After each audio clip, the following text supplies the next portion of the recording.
It was a ton of fun working with the characters, but there were some that stood out a little bit more than others, especially the troublemakers.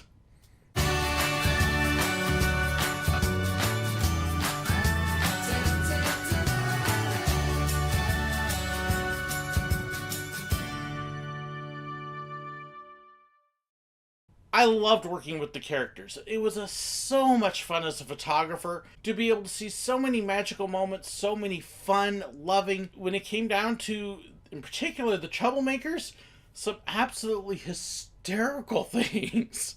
I didn't get to work with all of the troublemakers I would have liked to. I would have loved to have worked with Captain Hook and Smee, for example. They were a riot, but I never got to work with them, just visit as a guest. Captain Jack Sparrow is another one that many of us photographers wish we could have worked with a lot more and didn't get to. It was just so much fun. You never knew what Captain Jack was going to do.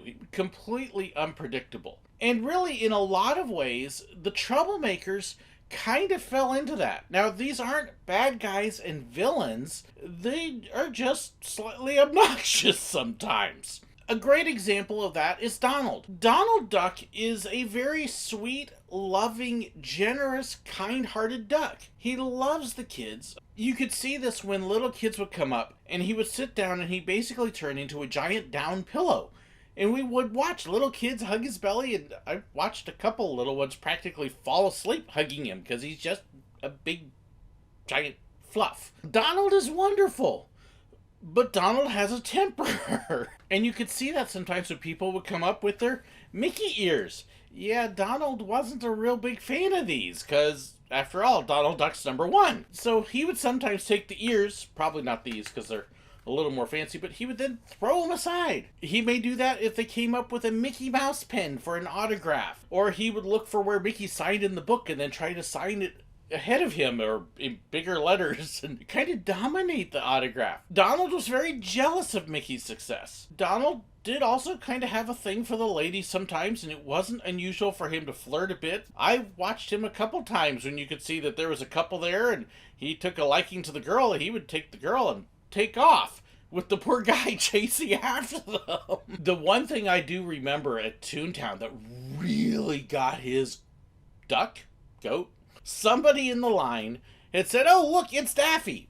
Innocent, clueless, had no idea what they were saying. And Donald heard it and just went nuts. Stopped what he was doing, completely different family, handed them their stuff back, walked over to the guy in line and goes, "Get out! You're gone! Done!" And he's just and the guy didn't leave, but it was made very clear that he was in big trouble. And when he and his family did get up there for the picture, Donald pushed him out. "Nope, not talking to you." It was hilarious. It was great. The one other time I really remember Donald going at it, we had a time I was shooting in front of the train station, and it was just a really hot day, and we just had a day where employees kept getting sick. And we kept losing the attendance. You normally have Mickey and Minnie up front and then Donald off to the side. The way we kept having cast members drop, we ended up, okay, let's put Mickey and Minnie together so we can make this work. And we ended up with Mickey, Minnie, and Donald together. And Mickey and Donald fought constantly. They would fight over the autograph books. They would fight over the girls. They would fight over Minnie. We were laughing so hard. They were so at each other that in a 15 to 20 minute set, we were only seeing like 6 or 7 families, which is terribly slow. If you're watching, it was hysterical because it was just like one long going fight, constantly with Minnie in the middle trying to bring peace, and then they'd fight over Minnie, and it was a lot of fun. But yes, Donald did definitely have a temper. And actually the ones who could really get his goat were the Chipmunks. The Chipmunks are another set of characters. They're innocent, they're sweet, they're very easily distracted, they're very easily caught by shiny things. They love to take hats, they love to take pens.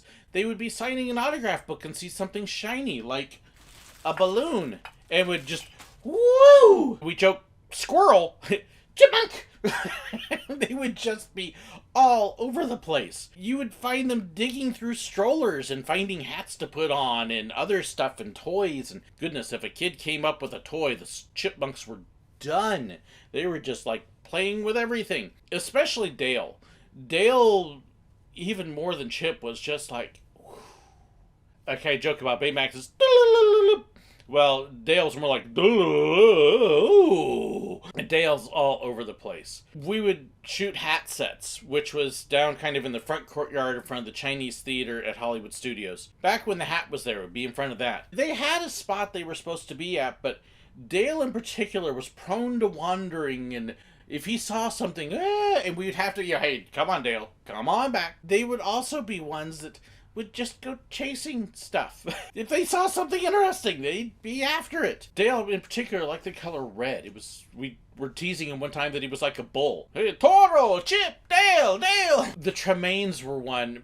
Okay, Lady Tremaine's more in the villain area, but Anastasia and Drizella, the girls, were also absolutely insane. I sat and watched them. I didn't really get to shoot pictures of them, although I wish I had, but if I had a day off and I was playing in the park, I'd go sit and watch them for a little while and be very jealous of the photographer working with them. Anastasia is sweet. Anastasia's the more innocent of the two, but Anastasia and Drizella would fight over everything, and they would insult people and each other over everything. Over the autograph books. Whose autograph did they have? Whose autograph didn't they have? Who was signing the autograph first?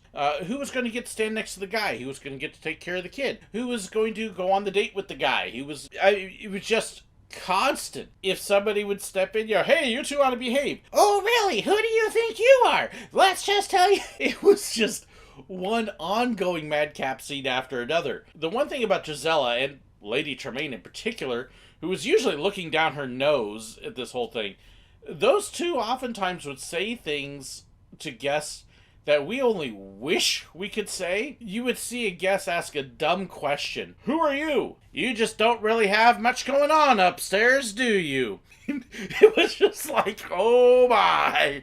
We absolutely love that they could speak their minds as the character and just rag on the guests, insult and pick on them, and it fell into the character realm, so it was okay. Oh my goodness, they were nuts. If you want to see what I mean, go look for some videos online with them.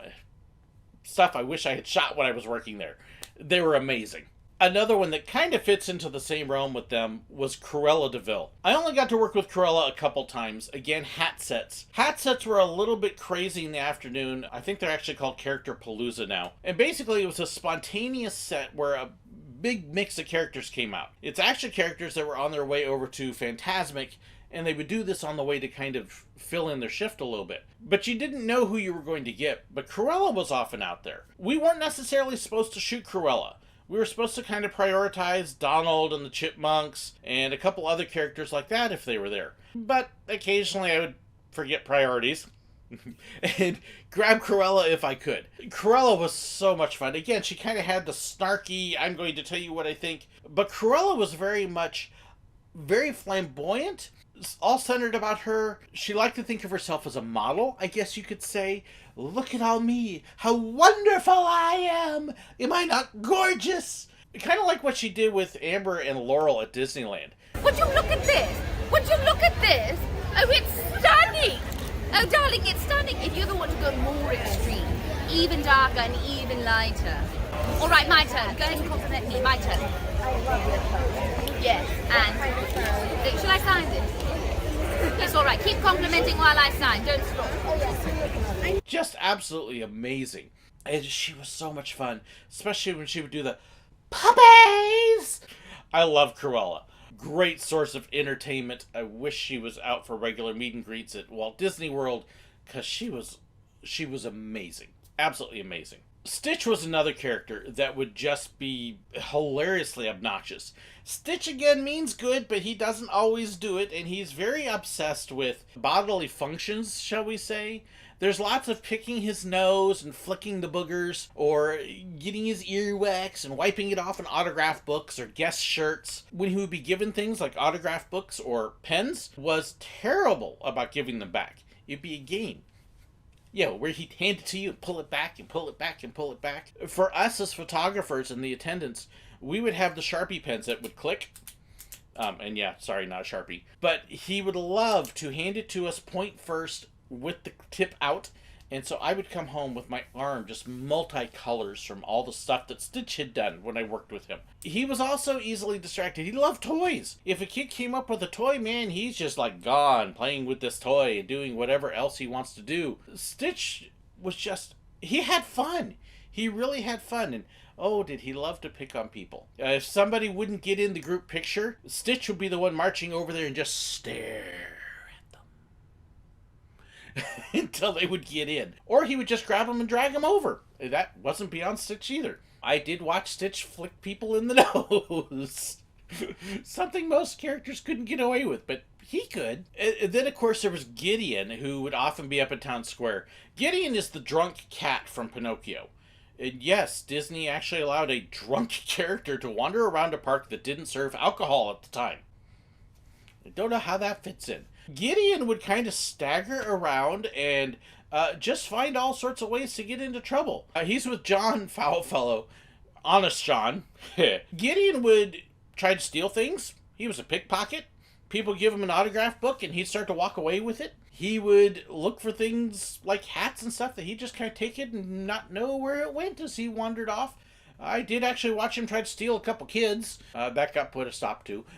No, they were not in any real danger at all. He was definitely a character. His autograph, you can see it's kind of a drunken scrawl. You'd be posing for a picture and he'd just kind of go, oh.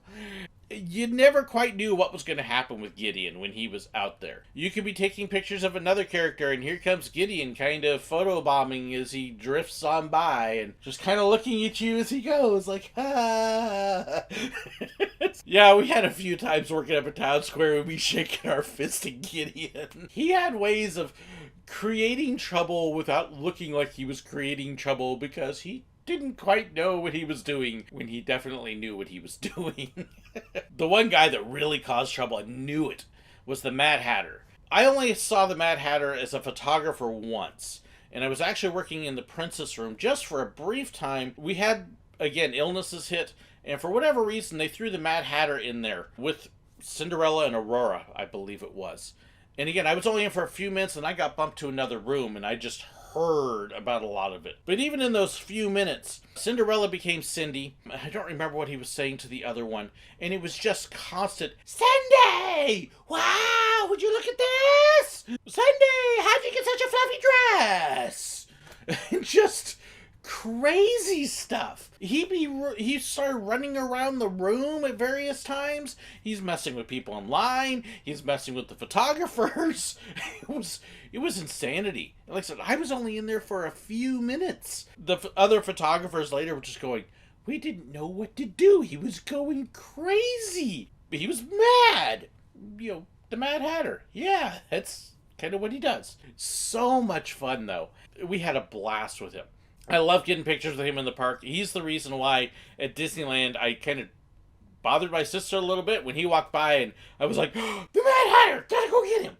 I love the Mad Hatter. He's great. So that's a little bit of what it was like to work with some of the obnoxious, goofy, ridiculous characters. Do you have others you want to know about that I might have worked with? You know, let me know in the comments, or if you have a great story, I would love to hear it. Don't forget to hit that like button, subscribe if you haven't, and share the video as well. I also want to give a huge shout out to my patrons, my financial supporters. Their financial support means the world to me, and a lot of the video footage and pictures you saw are because of their support. If you want to know more about the perks that come with it, be sure to check the description. I also want to give a huge shout out to my brand new patron, Robert Lowen. Thank you so incredibly much for your support. It means the world to me. Thank you so incredibly much for watching. God bless. I would have loved to have worked. The man is just... There is just so...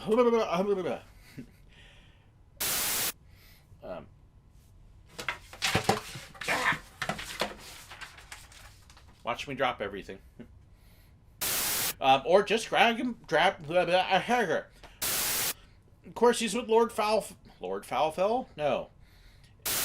thank you as well Thank you as well for watching. It. Blah, blah, blah, blah, blah.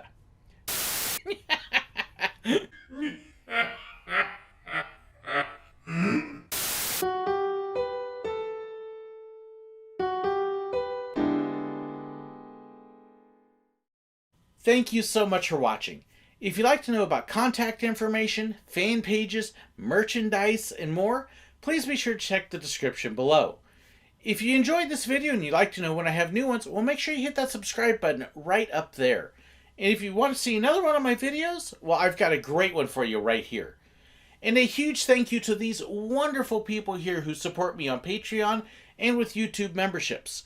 They get behind the scenes information, special perks, and more. If you'd like to know more about that, well, make sure you check that button right there. Thank you so much.